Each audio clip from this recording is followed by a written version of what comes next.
Hi, today in front of me Realme GT Neo 3T and I'll show you how to adjust ringtone volume on this device.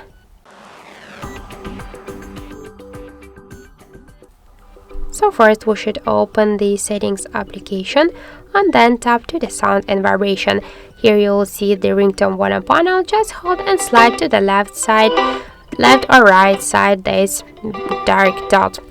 Also, we can make it with the help of the volume buttons just by press up or down volume buttons, but first be sure that you will change the ringtone volume, not media. And how to do that, we should tap to advanced settings, click the volume button function and switch ringtone to the media.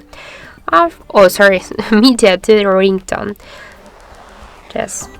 And after that, just by press to the up or to the down volume button, we can change ringtone volume, and also we can make it with a third page just by slide to the up or to the down this volume panel.